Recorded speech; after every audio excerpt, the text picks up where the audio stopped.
r/ask Reddit. What common misunderstanding annoys you to no end? A disagreement is not the same as an argument. It's normal in friendships and even healthy. My not agreeing with you does not make me confrontational. I completely and furiously disagree. How dare you? When NASA says that they had to Photoshop an image together, it doesn't mean it was faked, but multiple images were stitched together. Also, sometimes they colorize it. Chromatic sedition, the worst form of heresy. If you're in the X% tax bracket, your entire income is taxed at that rate. Yes, this. I wouldn't want a raise because then I would be in a higher tax bracket and I would end up bringing home less. No, not how that works. Also, I don't mind giving to this charity because it's 100% tax deductible. This does not mean you get it back on a return. It simply means the government considers it money you never earned in the first place and will lower your overall taxes by a small amount. Edit. Thank you for all the additional comments, examples, special circumstances. Yay for educational posts. I have no background in finance. Materials engineer. Just a curious person who tries to educate myself wherever possible. I learned a bunch from many posts here. Edit 2. My comment is based on the US system. All of the comments about cases of people ending up with less by earning more because they lose government benefits like welfare, food stamps, aid with medical really saddens me. I am going to learn more about this. Can't do more unless I know more. Thanks. I don't mind giving to this charity because it's 100% tax deductible shhhhhh. I think a lot of charities depend on this misunderstanding. General fear of chemicals. Just because you can't pronounce an ingredient, it doesn't mean it's dangerous. Dihydrogen monoxide. I filter this out of my tap water. Type 1 diabetes is an autoimmune disease. Has nothing to do with my body weight. And yes, I am allowed to have piece of my own damn birthday cake. Karen. I hate when I'm about to eat something sweet and someone asks me, you're diabetic. Can you eat that? Well, you're seeing me eat it. So either yes I can, or no, I've been avoiding all sugar for the past 20 years and today decided duck it. I'm gonna have a piece of cake and die. My BF is diabetic. It's funny when people will freak out over him eating a tiny bite of chocolate, but then can watch him eat an entire plate of pasta without batting an eye.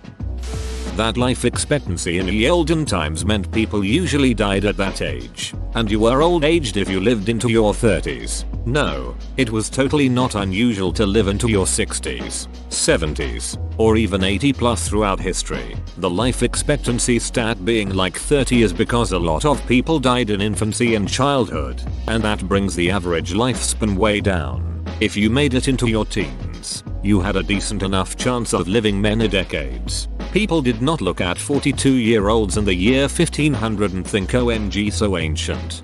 As an actuary, I've always loved this little tidbit. I forget the exact year, but I remember reading that at some point in the medieval era the life expectancy of someone who made it to 30 was around 60. I have heard historians say that if you made it to 21 in medieval England you'd probably make it to 60. On Facebook or Instagram people will confuse breathe and breath and I don't understand how it happens. Ugh and loose. How is ugh at all similar to lose and loose? Independent events and probability. If I flip a coin 9 times and get 9 heads, I am not more likely to get tails the next time. Edit. This assumes that it is a fair coin. Same with gambling on a roulette wheel, though your odds aren't 50/50 on black and red like some people think, because of the 0 and 00. For people who haven't seen a roulette wheel, 0 and 00 are green, and they aren't odd or even, and aren't grouped with any of the number sets, so it throws off the odds. People who think all words that end with S also need an apostrophe.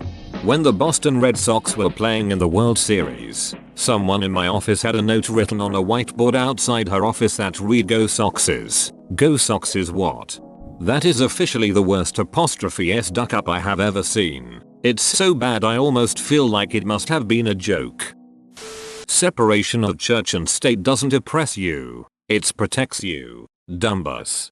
Also, on a govt kick, Freedom of speech protects you from being prosecuted, arrested, jailed by the government for your words. It doesn't protect you from getting fired for violating the morality clause of the employment contract that you signed. If a teacher says racist shit on the internet, that makes the school look bad. The school has every right to fire that teacher. The teacher gave them that right when they signed the paperwork that outlined this. Read the terms and conditions or work somewhere else. Edit. Okay. Freedom of speech is a general idea that you shouldn't be censored and you should be able to voice your opinions freely. The First Amendment protects you from legal action, either where the above teacher is getting fired for their Facebook post, as they would for any other policy violation like sleeping with their boss, or not following dress code. There are plenty of legal things you can do inside and outside of work that are still listed in the handbook as fireable offenses, even though they are well within your rights as a citizen of your country. If you don't like the rules,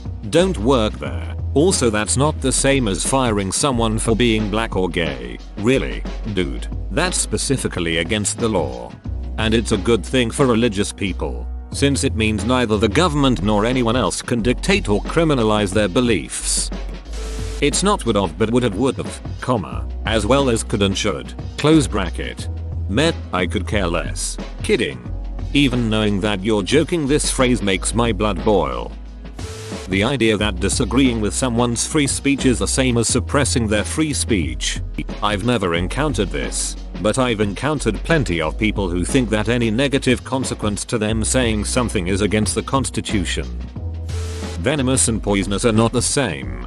For clarity, at least in biology, poisonous is defined as a toxic substance used in defense, whereas venomous is generally usable as an attack strategy. Venom also has a penchant for being much more deadly. For even more clarity, I'd bite you, venomous you bite it, poisonous edit, it give you silver, friend. That you need to be good at math to be an accountant. You don't even have to be good at accounting to be an accountant. A mistake plus Kelvin gets you home by 7.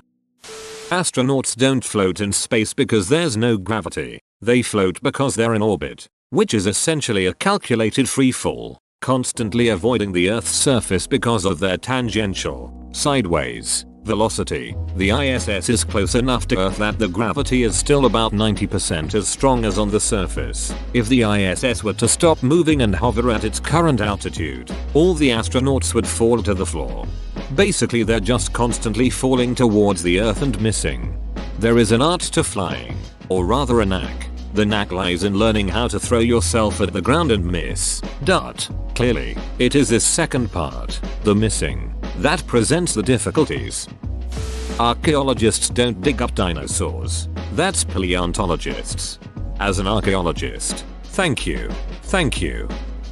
Right, so where I work we run 3 different promotions. Buy one get one half price, buy one get one free, and half price. The buy one get one free is on everything. The other 2 are only on selected items, maybe 15% of products, but they're generally the most popular products. Reddit, I cannot tell you the number of times I have had to explain to another adult that buy one get one free is not better or cheaper than getting one for half price. It happens multiple times a day. A typical interaction goes like this. Customer: hey, how much is this thing? Me: it's $4.99. Half price: usual price is $9.99. Customer: ah man, so it's not buy one get one free? Me: well no. But if you think about it, it's pretty much the same thing. C: what do you mean? M: if the actual price is $9.99 and you get a second free, you'll pay $9.99 for 2. If it's half price at $4.99 and you want 2, you'll pay $9.98. So half price is actually 1p cheaper. C: totally pretending to understand what I am saying. Oh okay. I think I'll just come back when it's buy one get one free every single day. It's honestly really disconcerting to think that people are so, I don't want to say stupid because that sounds so harsh, but man, it can't be far from stupid. Edit. A lot of you have pointed out that half price is actually better cash flow wise because it doesn't require you to have as much money while not costing any more if you want to buy in greater quantities. I sometimes point this out People still don't understand it, are reluctant to buy. Also, some of you think my explanation is unhelpful. It might be, but I explain it 1,000 different ways to 1,000 different people. It's not to do with my explanation.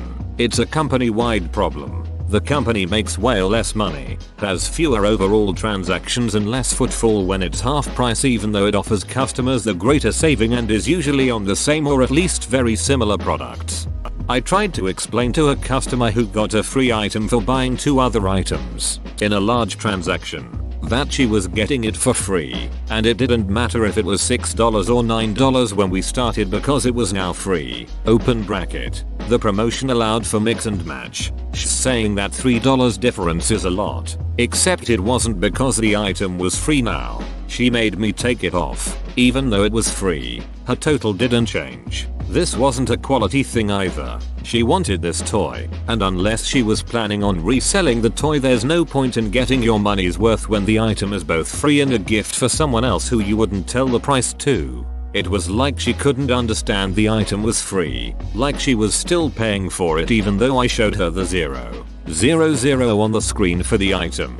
So she was still somehow losing $3 on a free item. It's a gift. There's no ducking point in trying to compare lost potential value over $3 ducking anyway. But especially not for a ducking gift you may see one more time in your life before the kid outgrows it. People lose like 30% of their functional brain power when entering a store. I used to work in a grocery store, and items would be advertised as 2 for $4. But if you bought one it was $2. So no savings at all. It's a tactic to get people to buy more, because they see the 2 and are more likely to buy 2 of the item.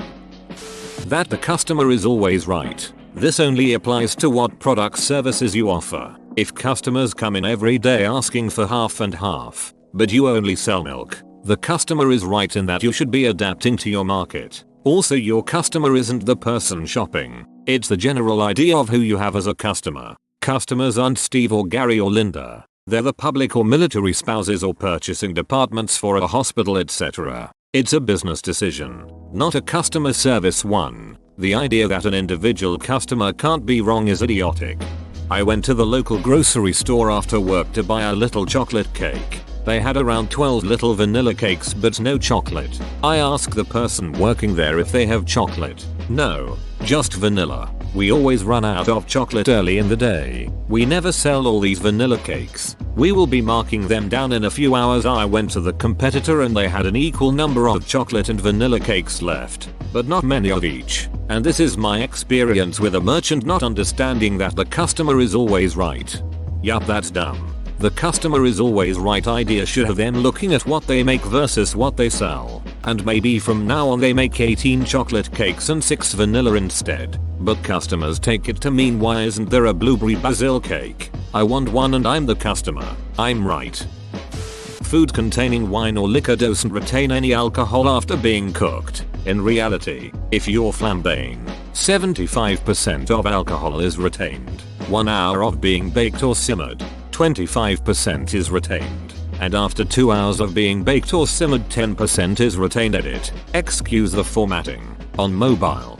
It's interesting that restaurants that serve these dishes aren't required to card the customer the way they do with drinks. Since they inherently come with food and tend to not be in quantities with tons of alcohol to being with, it's hard to get drunk off of them.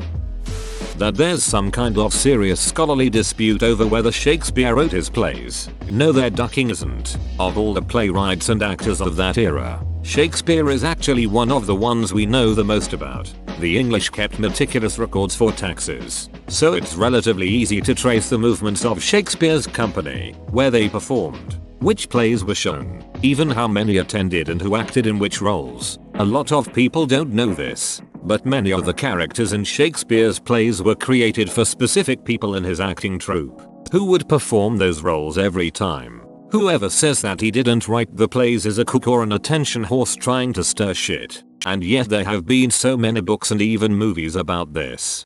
I didn't even know there was any controversy about whether or not he wrote his plays. There was a thing going around like 3 years ago where there was an image that said Shakespeare was illiterate and couldn't even spell his own name. The real author of his plays was an African woman and she didn't get any credit, but of course as soon as it got popular it was immediately discredited. The colloquial use of the word theory. My brain short circuits every time I hear someone say it's just a theory, to invalidate mountains of evidence based upon scientific research and decades of effort. Whoa, you made it to the end? You're a ducking beast. I'll cut you a deal. Smash like and subscribe for more curated content, bruh. It's free and that's a great price.